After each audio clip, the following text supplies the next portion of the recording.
इमरान रियाज खान पहले ऑफेयर थे, फिर दोबारा ऑन एयर हुए, फिर दोबारा ऑफेयर हो गए। इमरान खान साहब एक आखिरी शख्स होने चाहिए जो सहाफत के चैंपियन बन के बाहर निकले। आपने सहाफियों के साथ क्या क्या किया है? इन एंकर पर्संस को भी कहूंगा इमरान खान साहब की हिमायत से डरें। याद रखो कि मैं इस मामले को यूं नहीं छोड़ूंगा। अब ये साबित करूंगा कि लिफाफी आप हैं या मैं। करें चैलेंज, कबूल करें इस चैलेंज को। क्या हो सलीम साफी, बैठो मेरे सामने।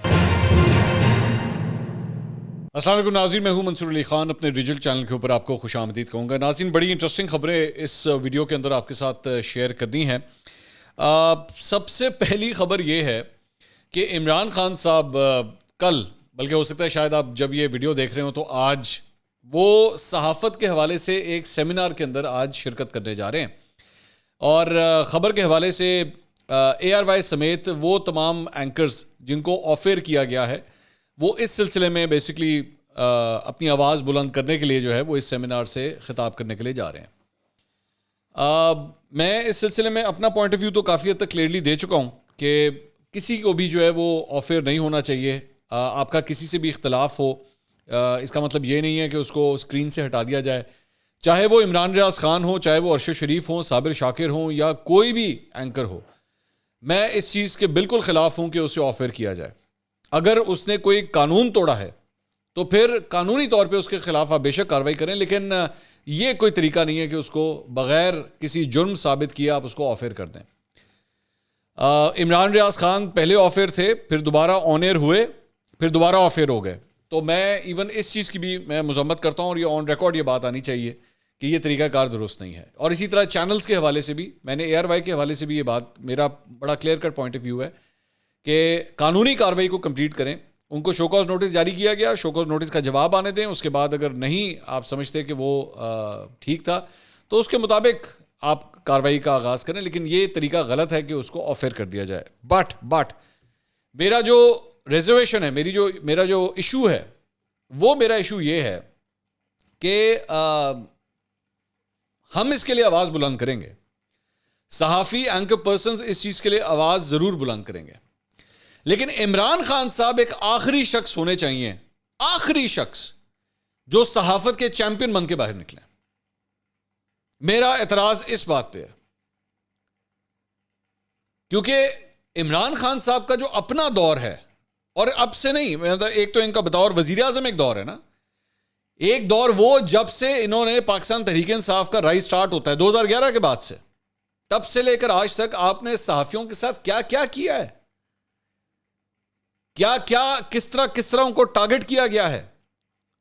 और यह सब कुछ आपकी वजह से हुआ है, हमेशा आपकी वजह से हुआ है। खवातीन सहाफियों को गंदी गालियां दिलवाना, उनके अगेंस्ट सोशल मीडिया ट्रेंड चलवाना, यह सब कुछ आपके दौर में हुआ है।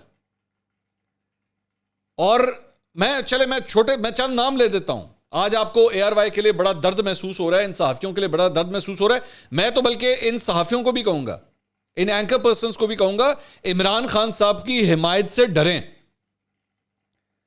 क्योंकि अगर यह शख्स आपकी हिमायत में आवाज बुलंद कर रहा है ना, और यह आपके लिए खड़ा है, और आप भी बेसिकली क्यों इस वजह से इस सारी चीज में से गुजरे, क्योंकि आप लोगों ने भी इमरान खान की हिमायत की।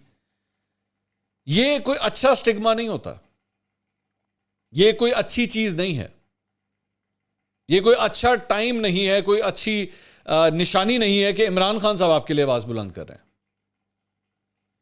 इसलिए क्योंकि ये इतना करीब किसी के हो जाना जो है ना, वो आपकी अपनी क्रेडिबिलिटी को हिट करता है आके। अब मिसाल के तौर पे मैंने एक लिस्ट निकाली, इनको ARY का बड़ा दर्द हो रहा है, ARY जो बंद हुआ है, हमें भी दर्द है, बिल्कुल दर्द है। लेकिन इमरान खान साहब, मुझे आप सवाल का जवाब देना पसंद करेंगे कि जियो क्यों बंद हुआ था आपके दौर में? जियो क्यों मुख्तलिफ केबल से ऑफर होता था? चैनल 24 क्यों बंद हुआ था आपके दौर में? इसके अलावा नियो क्यों बंद हुआ था आपके दौर में? कैपिटल TV क्यों ऑफर हुआ था आपके दौर में? ये सारे चैनल्स आपके दौर में ऑफर हुए हैं। उसके बाद चंद एंकर पर्सन्स जिनके मैं नाम लेना चाहूंगा, चंद सहाफी जिनको या तो जदोकोब किया गया या ऑफर हुए, उनके नाम भी सुन लीजिए। हामिद मीर साहब ऑफर हुए, आपके दौर में हुए। नुसरत जावेद साहब ऑफर हुए, आपके दौर में हुए। तलत हुसैन ऑफर हुए, नजम सेठी ऑफर हुए, डॉक्टर दानिश आपके दौर में ऑफर हुए। जिन लोगों के खिलाफ कार्रवाई की गई पुलिस के जरिए, मोहसिन बेग, रिजवान रजी, आमिर मीर, इमरान शफकत, मतीउल्लाह जान को तो उठा के ले जाया गया, असद अली तूल को घर में ले जाके मारा गया, अफसार आलम को गोलियां मारी गई, आसमा शिराजी के खिलाफ एक मुनज़्ज़म सोशल मीडिया कैंपेन चलाई गई उसी शख्स के जरिए जो आज जेल के अंदर है, शहबाज गिल। सलीम साफी को टारगेट किया शहबाज गिल ने सिर्फ गिरफ्तार होने से चंद दिन पहले।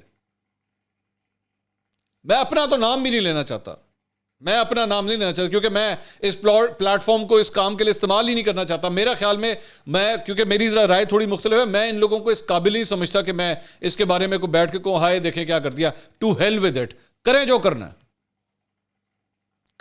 है, क्योंकि मुझे कोई परवाह नहीं है। आप लोगों ने सोशल मीडिया पे कुछ भी कर रहा हूं, मुझे कभी कोई परवाह नहीं हुई। आप लोग जाके उठा के पूरी तफसील उठा के ढूंढ लीजिए। मजाल है मैंने कभी किसी को कोई गाली निकाली हो, कभी किसी को कुछ बुरा कहा हो, जो मर्जी मुगलजात आप लोग बोलते रहें, कभी जवाब ही नहीं दिया। लेकिन आपने दीगर सहाफियों और एंकर पर्सन्स के साथ जो कुछ किया हुआ है, उसके बाद मुझे बड़ा अजीब लगता है जब आप चैंपियन बनते हैं सहाफत के।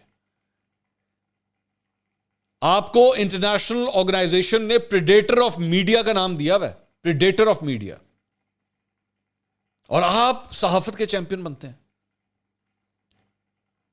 अभी बल्कि मैं ये बात आपके सामने रखना चाहूंगा, अभी फरिया अदरीस साहिबा को आपने एक इंटरव्यू दिया और उस इंटरव्यू के दौरान आपने सलीम साफी साहब को सलीम लिफाफी कहा। मैंने जिक्र किया था इसका, कल भी मैंने जिक्र किया था। लेकिन this is the mindset you have. Arshad Sharif, Imran Riaz Khan या इन लोगों के अगेंस्ट क्या उनके नाम बिगाड़े जाते हैं? अज़मा बुखारी साहिबा की तूतू मैं हुई इमरान रियाज खान के हवाले से। मैंने खुद उनसे कहा कि अज़मा बुखारी को इस तरह के अल्फाज नहीं बोलने चाहिए, लेकिन आपने कोई लिहाज किया? आपने कोई सोचा 2 मिनट के लिए भी कि भाई मैं किसी शख्स के बारे में क्या बात कर रहा हूं? और दूसरी बात, मैं इस पे जरा फरिया अदरीस साहिबा के हवाले से भी मैं उनकी रिस्पेक्ट करता हूं, खातून है, मैं बहुत उनकी रिस्पेक्ट करता हूं, वो प्रोग्राम करती हैं। ये वजी सानी साहब का ट्वीट है, जियो के जो एंकर हैं। उन्होंने कहा खान साहब तो जिसको मुंह में आए लकब से पुकारते हैं, डीजल मीर जाफर मीर सादिक, लेकिन मैं बसद एहतराम अपनी सहाफ़ी कुलीग से तवक्को रखता था कि किसी सहाफ़ी को लिफाफी पुकारने की अपनी प्रोग्राम में इजाज़त नहीं देनी चाहिए थी। वहीं करेक्शन करती कि उनका नाम सलीम साफी है। फरिया साहिबा को वाकई रोकना चाहिए था इस बात के ऊपर, टोकना चाहिए था इस बात के ऊपर कि आप मेरे कॉलीग के बारे में ये अल्फाज इस्तेमाल कर रहे हैं। उन्होंने भी जवाब दिया इसका, वो जवाब भी मैं आपके सामने रख देता हूं ताकि ये ना हो कि उनका पॉइंट ऑफ व्यू नहीं आया। उन्होंने कहा आप बिल्कुल ठीक कह रहे हैं, लेकिन उस वक्त मेरी टीम मुझे ब्रेक पे जाने को कह रही थी, मैं वो हिस्सा नहीं सुन सकी। बाद में इंटरव्यू मुंतकिल हो चुका था जिसमें मैंने सुना और बहुत देर हो चुकी थी। सलीम साफी काबिल एहतराम है, उनकी राय और तासुब से इख्तलाफ पॉसिबल है, लेकिन वो करप्ट नहीं है। माजरत के साथ फरिया साहिबा, मतलब एंकरिंग थोड़ी बहुत हमने भी की है, मतलब कि जुमा 8 दिन तो नहीं हुए एंकरिंग करते हुए, लेकिन आप इस वजह से सलीम लिफाफी का लफ्ज नहीं सुन सकी क्योंकि आपकी टीम आपको ब्रेक का कह रही थी। ये कौन सा तरीका होता है कि जी क्योंकि टीम मुझे ब्रेक का कह रही थी तो इसलिए मैं सुन नहीं सकी कि अगला क्या कह रहा है। और उस वक्त वो ट्रांसफर हो रहा था, ट्रांसफर होने के बाद भी आप अच्छी तरह जानती हैं कि ट्रांसफर इंटरव्यू होने के बाद भी उसको एडिट किया जा सकता है, उसको एडिट किया जा सकता था। और आपकी टीम, मतलब आपकी टीम का आई एम प्रीटी श्योर कि जो प्रोड्यूसर बैठा होगा वो सुन रहा होगा कि क्या कन्वर्सेशन हो रही थी। उसने सुना होगा ना, उसने सुना होगा कि इमरान खान ने सलीम साफी के बारे में क्या कहा है। वो आपको टोक नहीं सकता था ब्रेक के आने के बाद कि इन्होंने ये लफ्ज इस्तेमाल किया, आप इनको करेक्ट करवाएं या इनसे कहें कि ये लफ्ज मत इस्तेमाल करें। आप तो मतलब आपने इस तरह का इंप्रेशन दिया है कि जी जो वो तीर कमान से निकल गया था, सॉरी वो वापस नहीं आ सकता था। You know it very well कि हर किस्म की करेक्शन हो सकती है, you know that very well. Delay mechanisms होते हैं, अगर लाइव टेलीविजन चल रहा हो, अगर रिकॉर्डेड चल रहा हो तो एडिट की गुंजाइश होती है।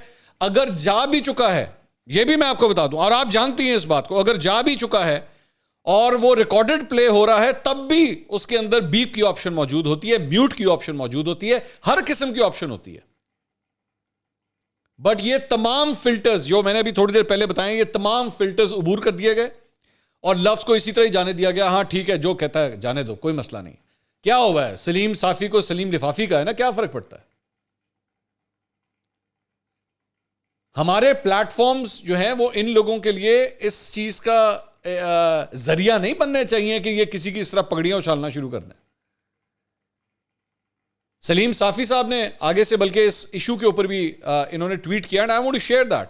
उन्होंने कहा, न्याजी साहब, जिन 3 अफराद पर आपका एतमाद हो उनकी कमेटी बना लो। अगर मैं लिफाफी साबित हुआ तो मैं सहाफत छोड़ दूंगा, और अगर आप साबित हुए तो आपको सियासत छोड़नी पड़ेगी। बेशक फरिया अदरीज को इस कमेटी का सरबराह बना दो। याद रखो कि मैं इस मामले को यूं नहीं छोड़ूंगा, अब यह साबित करूंगा कि लिफाफी आप हैं या मैं। इससे बढ़ के और क्या गवाही होनी है कि एक शख्स कह रहा है कि जिन्हें आ जाए बैठ के, या मैं सहाफत छोड़ता हूं या आप सियासत छोड़ें। करें चैलेंज, कबूल करें इस चैलेंज को। कल जाने से पहले ना, उस कॉन्फ्रेंस के अंदर जाने से पहले इस चैलेंज को कबूल कीजिएगा कि आओ सलीम साफी बैठो मेरे सामने। आपके मुंह में जो आता है, शहबाज गिल के मुंह में जो आता है, आप लोगों के बारे में बोल देते हैं, इल्जाम उजुम लगा के ओ पतली गली से निकल गए, कोई फर्क नहीं पड़ता, खैर है क्या हो गया, मैंने उसके ऊपर इल्जाम ही लगाया ना। नहीं होगा इस तरह, अब नहीं चलेगा।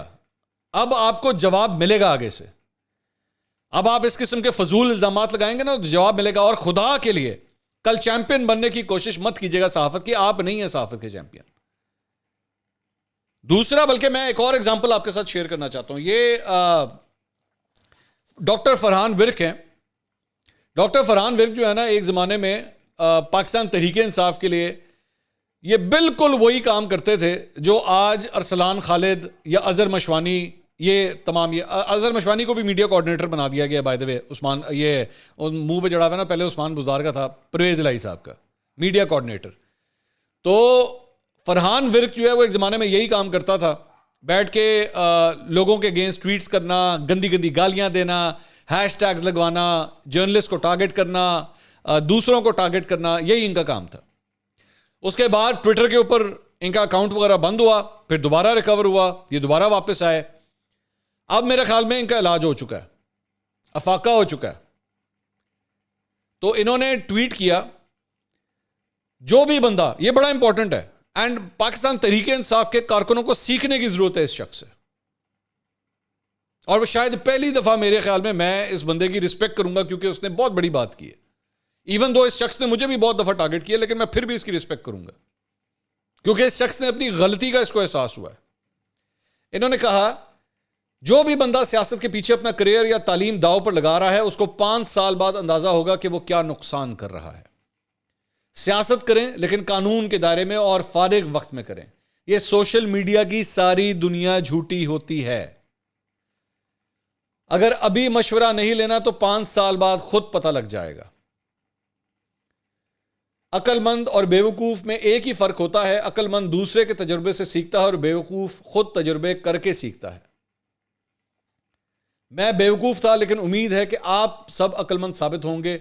बाकी मर्जी अपनी अपनी। बड़ी अच्छी बात की इसने, मैं इसकी बात से एग्री करता हूं।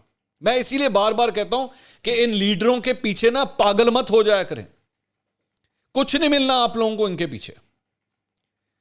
इनको एक हद तक समझे, ठीक है, हाँ ठीक है भाई, एक बंदा हमें पसंद है, बस ठीक है, दैट्स उसके लिए। और रोना शुरू हो जाना, जिस तरह वो नादिया खटक रोना शुरू हुई थी, या बाकी लोग रोना शुरू हो जाते हैं, या अपने आप को मार खाना शुरू हो जाना, आंसू गैस, लाठी और भाई इतने इंपॉर्टेंट नहीं है ये सब लोग। इतना इनको अहमियत मत दिया करें। ये अपने मफादात की खातिर ये सब कुछ कर रहे होते हैं। इसमें बहुत बड़ा इंटरेस्ट होता है। इमरान खान को आप लोग बहुत बड़ा ईमानदार समझते हैं ना, कनालों, मतलब 400-400 कनाल की जमीन ले गए मैं भाई, 5-5 कैरेट की अंगूठे, वो हीरे की अंगूठियां, कभी किसी से गाड़ी ले ली, कभी किसी का जहाज ले लिया, ये सब चलता रहा है यहां पे। उधर दूसरी साइड के भी यही हालात हैं, दूसरी साइड के भी यही हालात। बल्कि मैं आपके साथ शेयर करता हूं, मतलब ये तस्वीर जरा स्क्रीन के ऊपर देखिएगा। ये मरियम नवाज साहब की तस्वीर है, ठीक है। ये इनकी सोशल मीडिया टीम ने जारी की है, नून लीग के अपने ट्विटर अकाउंट से जारी हुए। मैं कहता हूं ना, निकम्मों की भरमार है। अच्छा, अपनी तरफ से इन्होंने क्या बताया है कि जनाब टोयोटा के जो ऑफिशियल्स, टोयोटा कंपनी है ना, उसके ऑफिशियल्स मिलने आए हुए हैं, सीईओ आए हुए हैं, वो मिलने के लिए आए हुए हैं। वो जाती उम्रा में जाके मरियम नवाज से मिले। ये जो टोयोटा के सीईओ हैं, उन्होंने हाथ में जो बैग पकड़ा हुआ है ना, वो लुई विटॉन का है। लुई विटॉन, गूगल कीजिएगा जाके ये क्या चीज है, लुई विटॉन। अब अगर वो जो शॉपिंग बैग नजर आ रहा है, मैं अज्यूम कर रहा हूं, मुझे नहीं पता इसके अंदर क्या है, और आई एम प्रीटी श्योर ये तो हुआ नहीं होगा कि लुई विटॉन के बैग के अंदर जो है वो भैये के कबाब जा रहे होंगे। ऐसा तो नहीं हुआ होगा ना। लुई विटॉन का जो थैला है उसके अंदर लुई विटॉन की कोई चीज होगी, या तबाक से चरखा तो गया नहीं होगा, या रोगनी नान तो गए नहीं होंगे। लुई विटॉन के बैग में मैं अज्यूम कर रहा हूं कि लुई विटॉन की कोई चीज होगी। जरा जाके एक दफा चेक कीजिएगा लुई विटॉन की जो चीजें होती हैं वो होती कितने की हैं। और टोयोटा के सीईओ मरियम नवाज को ये गिफ्ट कर रहे हैं। गिफ्ट करना कोई बुरी बात नहीं है, मुझे उस पर कोई इतराज नहीं है, लेकिन आप सिर्फ अंदाजा कीजिए कि ये क्या इंप्रेशन देता होगा। मतलब ये इनकी सोशल मीडिया का हाल है। ये सही कहता है, वो डॉक्टर फरहान विर्क सही कहता है, ये सोशल मीडिया की टीम झूठी है, लेकिन कभी कभी सच्ची चीजें भी बाहर निकाल लेती है। अब आप सिर्फ एक मिनट के लिए इमेजिन कीजिए कि मरियम नवाज लुई विटॉन का बैग ले रही है टोयोटा के सीईओ से, क्या इंप्रेशन जा रहा है। और फैसले, दिल में दर्द पाकिस्तानियों के लिए। मतलब एकड़ों की जमीनों के ऊपर घर हैं भाई इनके, एकड़ों की जमीनों पे, और फैसले किसके लिए हो रहे हैं जिसका 5 मरले का घर नहीं है।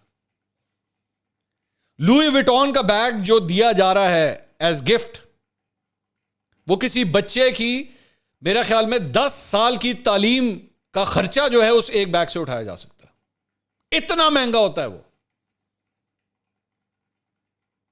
ये है वो ऑप्टिक्स।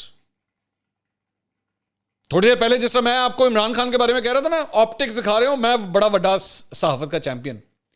यहां पे मरियम नवाज लुई विटॉन का बैग ले रही हैं, लेकिन आप बात अगर उनकी जाके सुनेंगे तो जितना दिल में दर्द होगा ना उनके लिए, गरीबों के लिए, तो आप कहेंगे ओ हो जनाब, इनसे बड़ी तो लीडर ही कोई नहीं है। और फिर उसके पीछे, इन जैसे लीडरों के पीछे आप लोग अपना सर फाड़ लेते हैं जाके।